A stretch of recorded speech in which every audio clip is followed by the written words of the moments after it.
الحمد لله الذي هدانا لهذا وما كنا لنهتدي لولا أن هدانا الله.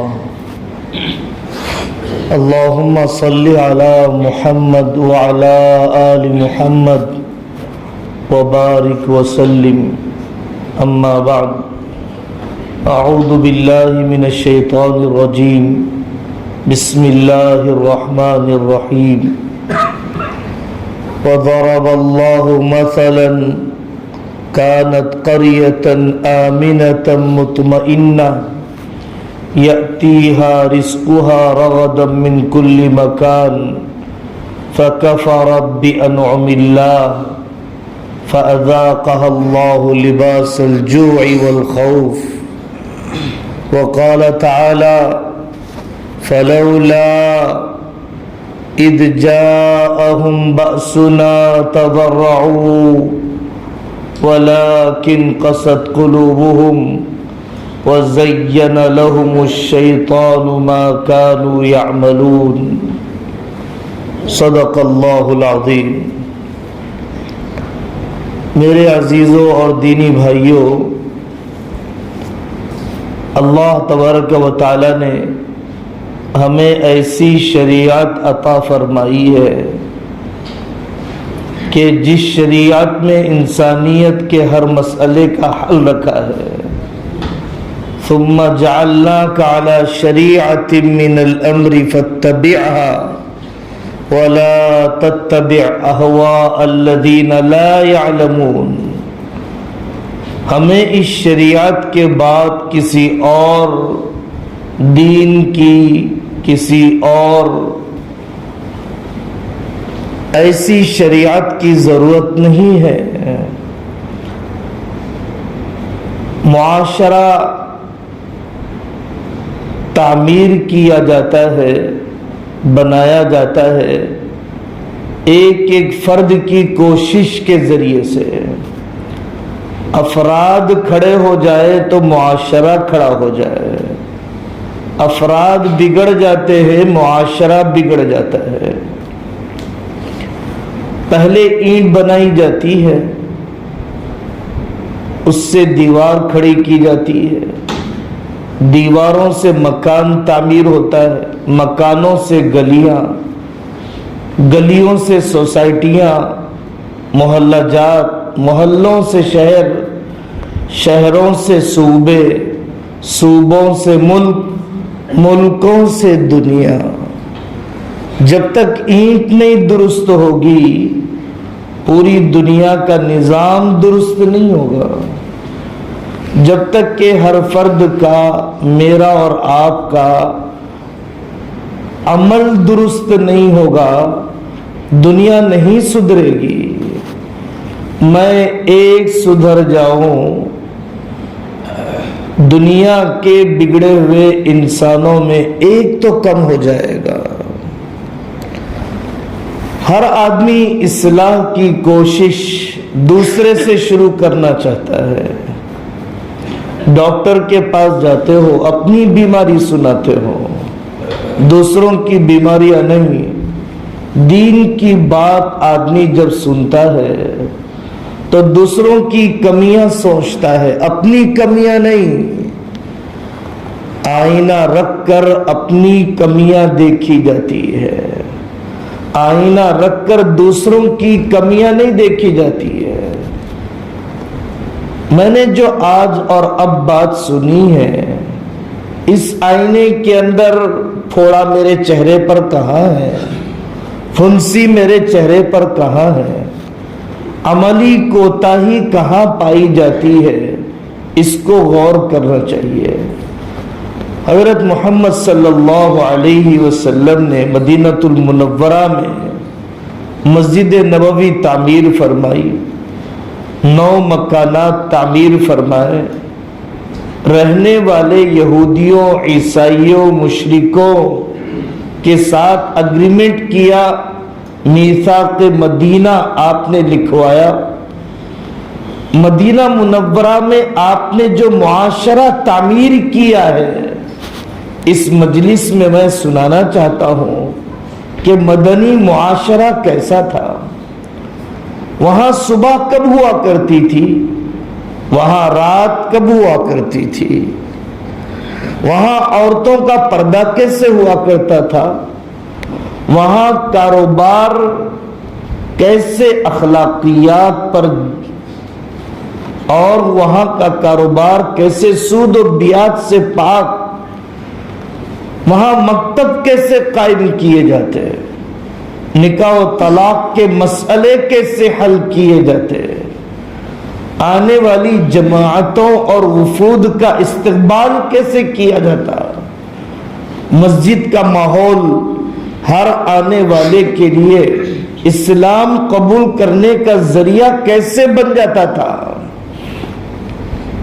ایک واقعہ حضرت آقا صلی اللہ علیہ وسلم نے پردے کی آیتیں سنائی، یدنین علیہن من جلابیبہن، جلباب اوڑھ لو۔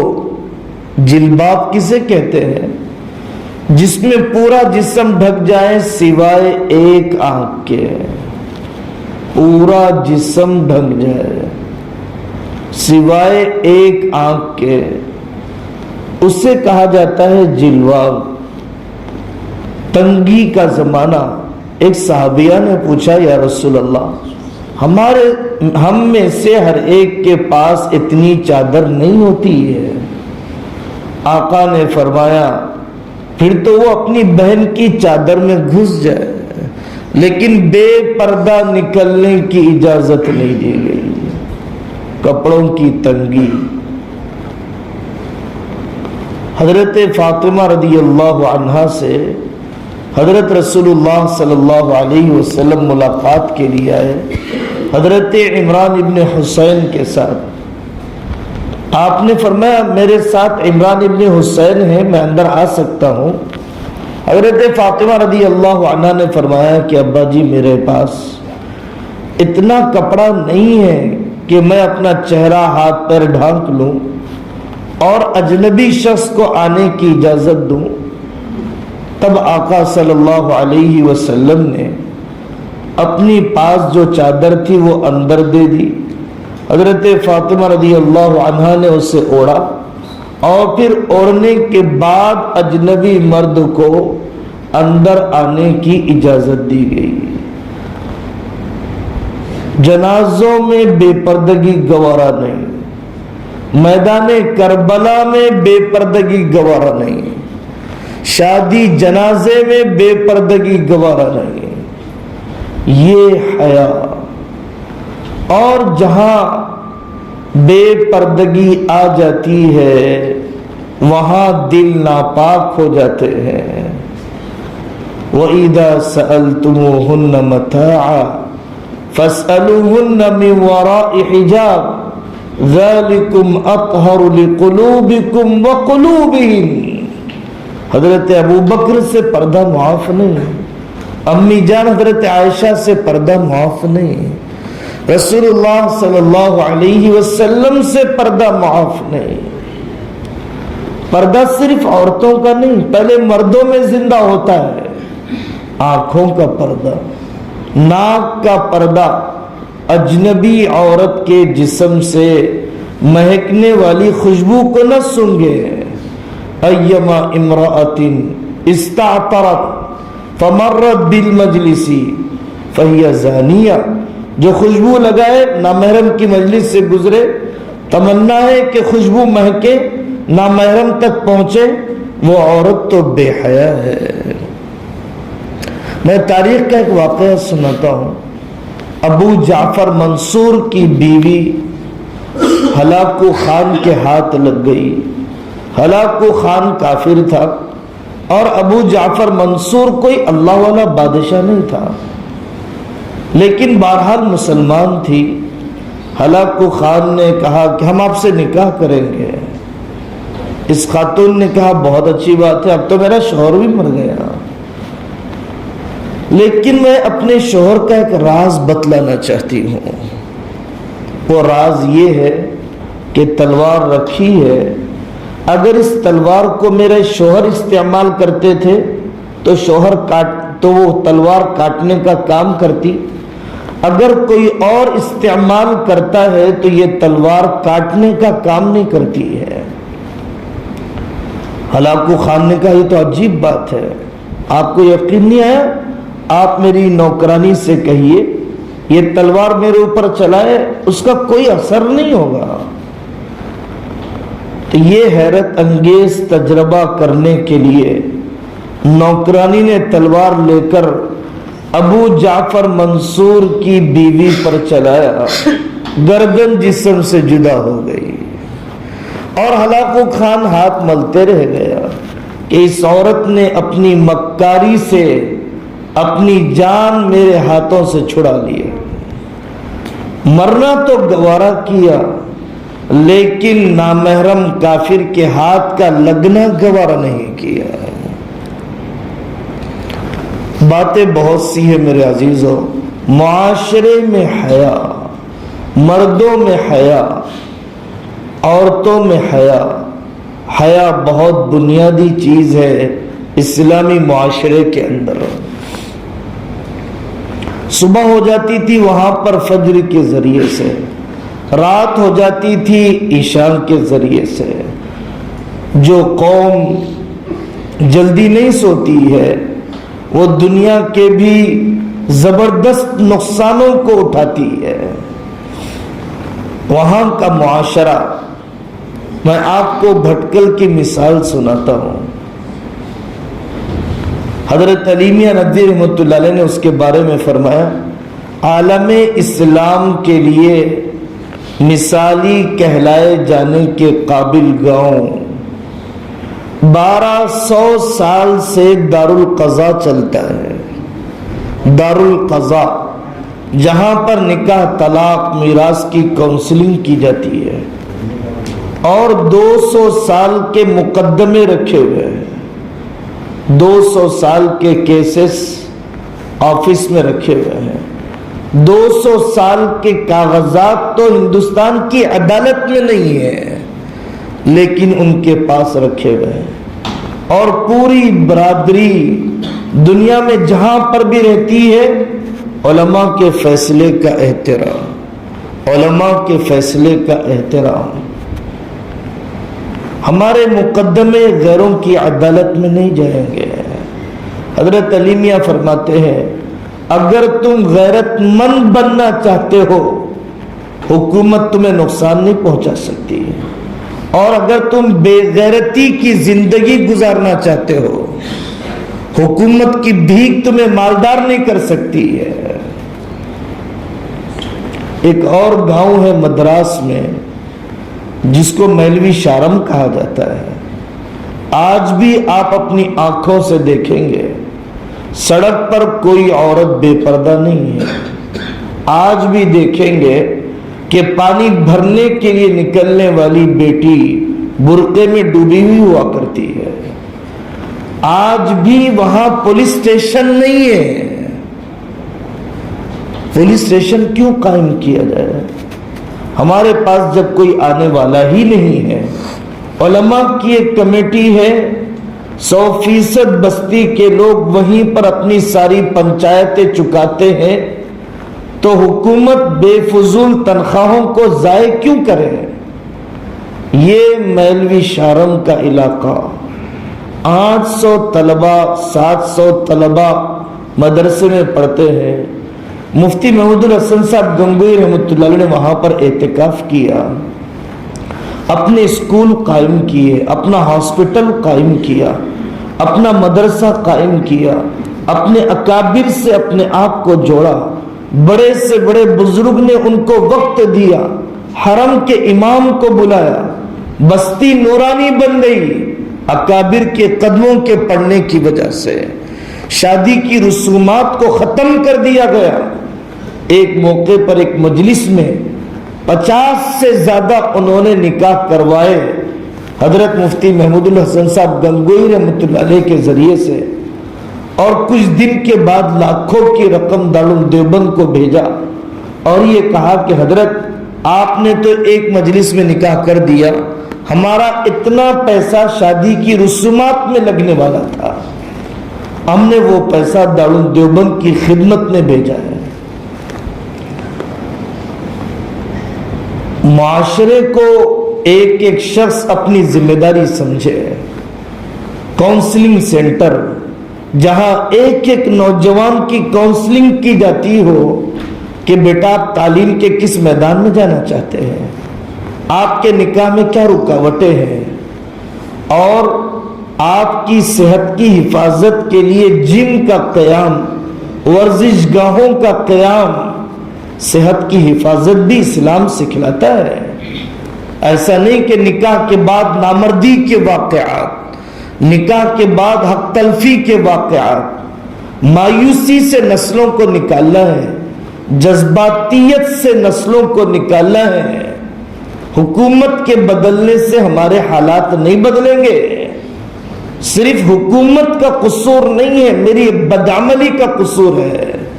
میری بدعملی نے حکومتوں کو بٹھایا ہے.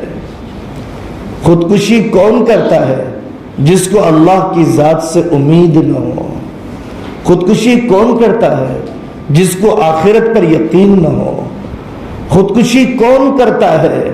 جس کے علم میں یہ بات نہ ہو کہ حضرت رسول اللہ صلی اللہ علیہ وسلم کی حدیثوں میں ہے کہ جو زہر کھا کر خودکشی کرے گا جہنم میں زہر کھاتا ہی رہے گا.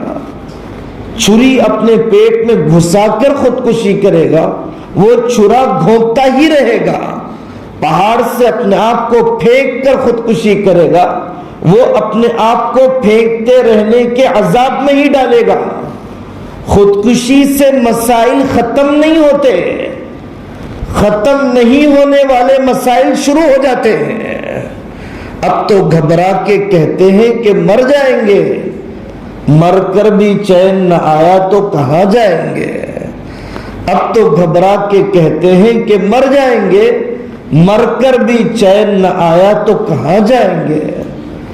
خودکشی وہاں پر کی جاتی ہے جہاں پر مجھے ایسا کوئی آدمی نہیں ملا کہ جس کو جا کر میں دکھڑا سناتا, جس کے کندھے پر سر رکھ کر میں 2 آنسو بہاتا.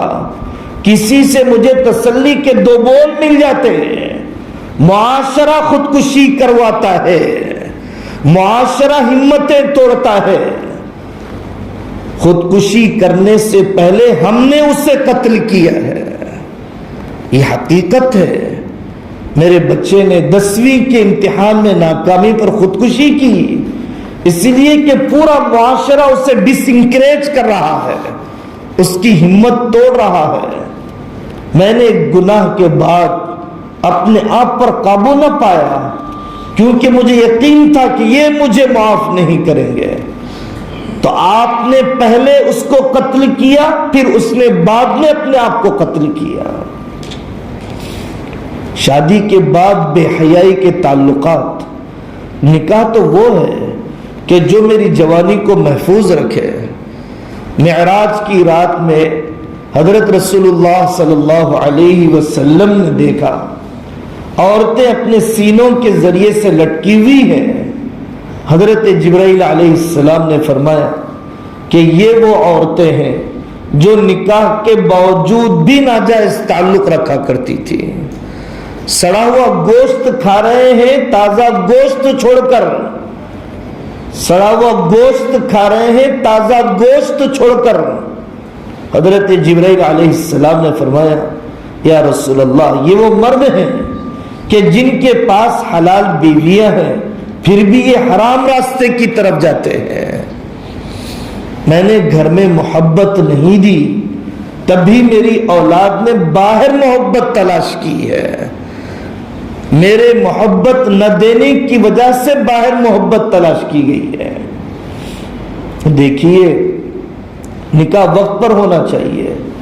پسند کی شادی لو میرج جسے کہا جاتا ہے 99% ہر مذہب میں ہر ملک میں ناکام ہے, کیونکہ وہ فلم کی دنیا میں سوچ کر ہوتی ہے, فیلڈ کی دنیا میں سوچ کر نہیں ہوتی ہے.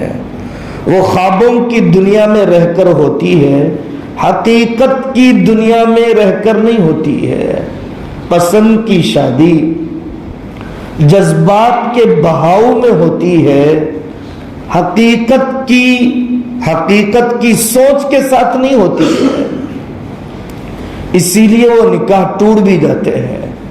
لیکن انسان ہے، نفس و شیطان کا حملہ ہو گیا، اگر آدمی عشق میں مبتلا ہو گیا تو اس کا پہلا اسٹیج کہ میں ناجائز محبت کا شکار ہو گیا، اس کا میں علاج کرنا چاہتا ہوں۔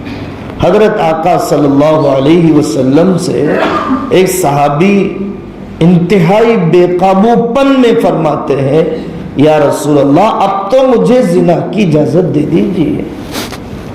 کھل کر انہوں نے اپنی بات کہی۔ آقا صلی اللہ علیہ وسلم کا ریئیکشن اس پر سختی کا نہیں، تشدد کا نہیں، آپ نے فرمایا ٹھیک ہے، اگر یہ بے حیائی کا کام تمہاری بہن کے ساتھ ہو، تمہاری والدہ کے ساتھ ہو، کتنی دیر ہمارے آقا صلی اللہ علیہ وسلم نے کاؤنسلنگ کی ہے، ذہن سازی کی ہے، موٹیویٹ کیا ہے۔ موٹیویٹ کیا جانا چاہیے۔ ڈنڈے سے جسم جھکایا جاتا ہے، دل نہیں بدلے جاتے ہیں۔ بائیکاٹ کرنے سے دباؤ تو ڈالا جا سکتا ہے، جذبات کو ختم نہیں کیا جا سکتا ہے۔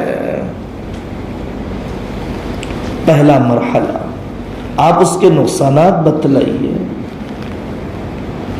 نگاہ ناپاک، تنہائیاں ناپاک، نگاہیں ناپاک، جوانیاں ناپاک، نگاہیں ناپاک، معاشرہ ناپاک۔ دوسرا مرحلہ تعلق قائم ہو گیا، میں اس تعلق سے دور ہٹنا چاہتا ہوں۔ حضرت تھانوی رحمۃ اللہ نے وظیفہ لکھا کہ آدمی ناجائز تعلق کو سوچ کر وَأَلْقَيْنَا بَيْنَهُمُ الْعَدَاوَةَ وَالْبَغْضَاءَ اس آیت کو پڑھے تو انسان میں اور ناجائز تعلق میں فاصلہ پیدا ہو جاتا ہے، گندا تعلق ختم ہو جاتا ہے اگر آدمی اس آیت کا ورد رکھے۔ وَأَلْقَيْنَا بَيْنَهُمُ الْعَدَاوَةَ وَالْبَغْضَاءَ آپ 3 دن میں اثر محسوس کریں گے کہ اس شخص کا اور اس عورت کا اس ناجائز جگہ سے دل ہٹ چکا ہے۔ اور آقا صلی اللہ علیہ وسلم نے ان صحابی کو دعا دی، اللہم طہر قلبہ وحسن فرجہ، اے اللہ اس کے دل کو پاک فرما اور اس کی حیا کی حفاظت فرما۔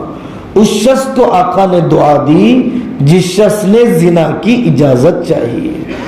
تعلق قائم ہو گیا، دونوں کی کاؤنسلنگ ہونا چاہیے، ٹھنڈے دل سے سمجھایا جائے کہ جس راستے کی طرف آپ جا رہے ہیں، آپریشن کرنے کے لیے ڈاکٹر کا شوگر بی پی بھی نارمل ہونا ضروری ہے اور پیشنٹ کا شوگر بی پی بھی نارمل ہونا ضروری ہے۔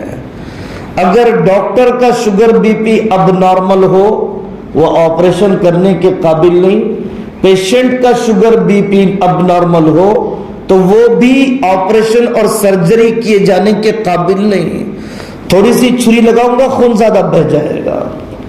اسی طریقے سے صبر کے ساتھ، حلم کے ساتھ اپنی نسل کو بٹھاؤ، کسی اللہ والے کے پاس بٹھاؤ اور پھر اس کے بعد ذہن سازی کرو۔ نہیں نکاح ہی کرنا پڑے گا، تیسرا اسٹیج نامناسب جگہ پر، ناجائز جگہ پر کافر سے نکاح کرنے پر ہی تل چکے ہیں، تیسرا اسٹیج تو دوسرے کو اسلام کی دعوت دو، تبلیغی جماعت میں جانے کے لیے کہو، کیونکہ زندگی سیرت سے چلتی ہے، صورت سے نہیں چلتی ہے۔ جو عاشق ہوتا ہے وہ صورت کو چاہتا ہے، جو شوہر ہوتا ہے وہ سیرت کو چاہتا ہے۔ گوری چمڑی کا کھیل چند منٹ کا ہے، باقی کی زندگی جانثاری وفاداری سے چلتی ہے۔ تو تیسرے اسٹیج میں اس لڑکے اور لڑکی کو دیندار بنانے کی فکر، اب تک جو ہو گیا سو ہو گیا، اب آپ نکاح ہی کرنا چاہتے ہیں تو پھر نکاح کرنے سے پہلے تاکہ یہ گندگی آئندہ کی نسل میں منتقل نہ ہو۔ ہم توبہ کر لیں پہلے اللہ کے راستے میں، اللہ والوں کی صحبتوں میں، اس کے بعد ہم نکاح کریں۔ چوتھا اسٹیج، آپ کی مرضی کے بغیر اس نے نامناسب جگہ پر نکاح کر ہی لیا، تب بھی میرے عزیزو اس ملک میں بائیکاٹ کرنا حل نہیں ہے، یہ کہنا سولوشن نہیں ہے کہ تم نے ہماری ناک کٹوا دی ہے، تو نے سوسائٹی میں ہمارا سر نیچے کر دیا ہے۔ نہیں نہیں نہیں نہیں، دل پر پتھر رکھ کر یہ کہنا پڑے گا بیٹا کوئی بات نہیں، دوسرا مذہب قبول کر لیا، آتے جاتے رہنا، ددیا ننیال میں بچوں کو ملاتے رہنا۔ اگر وہ لوگ کفریہ زندگی دیکھیں گے تو کم سے کم اسلامی زندگی بھی دیکھیں گے۔ کوتاہی تو میری تربیت میں رہی، ظلم تو میں نے کیا کہ مخلوط اور کو ایجوکیشن میں چھوڑا، ظلم تو میں نے کیا، فون کا بے قابو استعمال تمہیں دے دیا، ظلم تو میں نے کیا، تمہارا نکاح وقت پر نہیں کیا، ظلم تو میں نے کیا کہ میں نے تمہیں دعوت اور صحبت سے نہیں جوڑا۔ آپ اپنے جرم کا الزام اپنی اولاد پر مت رکھیے۔ اپنے اسکول قائم کرنا، دینی ماحول، اسلامک انوائرمنٹ والے اسکول قائم کرنا، پردے والے اسکول قائم کرنا وقت کی بڑی ضرورت ہے۔ نیو ایجوکیشن پالیسی میں جو ڈرائنگ کی بک دی جائے گی وہ بھی مورتیوں کی ڈرائنگ کرنا ہے، دی جا رہی ہے۔ جو کھلونے دیے جا رہے ہیں وہ بھی مورتیوں کے مجسمے ہیں۔ یوگا کرنے کی مشرکانہ ورزش کا عادی بنا دیا جا رہا ہے، اور زمین کو بھارت ماتا کی جے کہنے اور زمین کو اپنا خدا بنانے کا تصور ذہنوں میں بٹھایا جا رہا ہے، تاریخ کو بگاڑ کر پیش کیا جا رہا ہے۔ جس اورنگزیب نے 50 سال حکومت کی، اپنے باپ اپنے بھائیوں پر دباؤ ڈال کر یہاں کے لوگوں کے ساتھ انصاف کیا، رتی برابر بیت المال سے نہیں کھائے، اس کو خونخوار بنا کر پیش کیا جاتا ہے۔ جس ٹیپو سلطان رحمت اللہ علیہ کے مرنے سے پہلے ہندو فوجی عورتوں نے اپنی جانیں دے دی ٹیپو سلطان رحمت اللہ علیہ کو بچانے کے لیے، ان ٹیپو سلطان رحمت اللہ علیہ جیسے ولی کو اور ان کے شہادت کے دن کو بجائے شہادت کا دن ماننے کے جشن آزادی کا دن ماننے کو مجبور کیا جا رہا ہے کہ ہمیں آزادی مل گئی۔ ایسے ظالم اور خونخوار سے پورے 700 سالہ تاریخ کو ہماری نسلوں کے دماغ میں بگاڑ کر پیش کیا جا رہا ہے۔ یاد رکھیے، ہمارے ملک کا مسئلہ مہنگائی نہیں ہے، CAA شہریت نہیں ہے، ہمارے ملک کا مسئلہ بے روزگاری اور ناخواندگی نہیں ہے، ہمارے ملک کا مسئلہ بلڈوزروں سے اپنے گھروں کو بچانا نہیں ہے، ہمارے ملک کا مسئلہ اپنی نسلوں کے ایمان کو بچانا ہے۔ تعلیم بدلنے سے ذہن بدل جائیں گے۔ میرا بچہ ماب لنچنگ میں مر جائے بہتر ہے، فسادات میں جلا دیا جائے بہتر ہے، زندہ رکھ کر ہندو بنا دیا جائے ناقابل برداشت ہے۔ دشمن نے پہلے ان ترکیبوں کو اپنانے کے بعد یہ سوچا کہ اب تعلیمی نظام کو بدل کر ذہنی اعتبار سے انہیں مکمل مرتد بنا دیا جائے۔ اپنے اسکولز قائم کرنا، کم سے کم درجے میں ٹیوشن سینٹرز قائم کرنا۔ آپ کے یہاں کے مکتب کا تذکرہ پورے ہندوستان میں ہوتا ہے، ہم گجرات آتے ہیں یہاں کے مکاتب کو دیکھنے کے لیے، لیکن اب کام دعائیں رٹانے سے نہیں چلے گا، تحفیظ سے کام نہیں چلے گا، اب تفہیم سے کام چلے گا۔ رٹانے سے نہیں سمجھانے سے توحید کا عقیدہ سمجھائیے، رسالت اور آخرت کا عقیدہ سمجھائیے، اور جس سیلیبس میں جو بیکٹیریاز اور غلط معلومات اس سیلیبس میں دیے گئے، کتابوں میں دیے گئے، اس کے مقابل میں اپنے بچوں کو مکتب میں صحیح معلومات پیش کیجیے کہ بیٹا آج کی کتاب میں آپ کو یہ پڑھایا گیا، حقیقت یہ ہے، راکھی باندھنے کا تہوار تجھ سے کروایا جا رہا ہے، بیٹا راکھی باندھنا یہ تمہارے لیے بے حیائی کا دروازہ کھول دے گا۔ تو ان ٹیوشن سینٹرز کے ذریعے سے تعلیمی نظام کے ذیلی اثرات اور اس کے جراثیم کا خاتمہ کیا جا سکتا ہے اگر مکاتب کو واقعی منظم کیا جائے، آرگنائز ہے، ایفیکٹو اور مؤثر بنایا جائے طلباء کی ذہن سازی کرتے ہوئے۔ اور مکاتب صرف چھوٹے بچوں کے نہیں، مکاتب بالغات کے، مکاتب بڑی عورتوں کے، نکاح سے پہلے جمع کرو، قریب النکاح بیٹیوں کو جمع کرو، 40 دن کا کورس، 20 دن کا کورس، قریب النکاح لڑکے اور لڑکیوں کے لیے کہ ساس کو نبھایا کیسے جاتا ہے، ننند کے ساتھ تعلق کیسے رکھا جاتا ہے، گھریلو کام کاج میں مہارت کیسے اپنائی جاتی ہے، اولاد کی تربیت کیسے کی جاتی ہے، قریب النکاح لڑکیوں کے لیے جوائنٹ فیملی میں کیسے رہا جاتا ہے، جوائنٹ فیملی کے اتار چڑھاؤ کیا ہوا کرتے ہیں، بوڑھی عورتوں کو جمع کرو، بوڑھوں کو جمع کرو، علماء سے کہو کہ ہمیں تقسیم جائیداد کے اصول بتلائیے، ہمیں تقسیم جائیداد کے اصول بتلائیے کہ زندگی میں جائیداد تقسیم کروں، ہبہ کروں تو کیا اصول ہے، وصیت کروں تو کیا اصول ہے، میراث کے نظام کے کیا اصول ہے۔ نوجوانوں کو جمع کرو، چبوتروں پر بیٹھتا ہوں، پارلیمنٹ کو بدلنے کے خواب دیکھتا ہوں، مجھ سے 10ویں نہیں پڑھی جاتی ہے، مجھے سپریم کورٹ کے فیصلے پر اعتراض ہے، فسادات میں کلیکٹر نے پولیس کا ساتھ دیا، آپ کو کس نے منع کیا تھا کلیکٹر بننے سے؟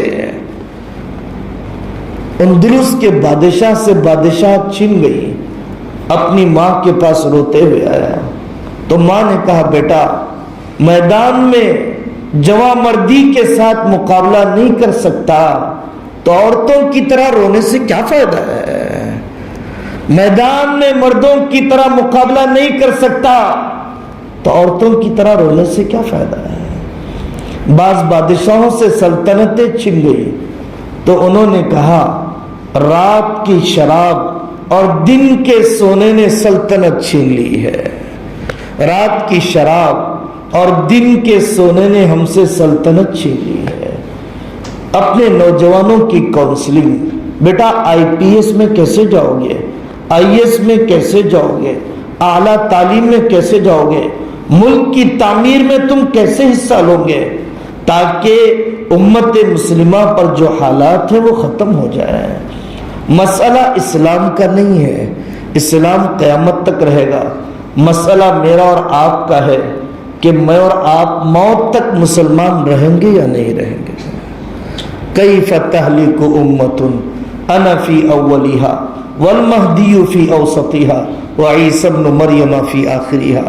اللہ تعالی ہم سب کو عمل کرنے کی توفیق عطا فرمائے، آپ کے اس بہترین گاؤں کے اندر مزید خیر میں اللہ اضافہ کرنے کی ہمیں توفیق عطا فرمائے، اور بدلتے بگڑتے حالات میں جن کاموں کی ضرورت کا احساس علماء کرام کر رہے ہیں اور ہمیں احساس دلا رہے ہیں، اللہ تعالیٰ ان تقاضوں کو پورا کرنے کی ہمیں توفیق عطا فرمائے۔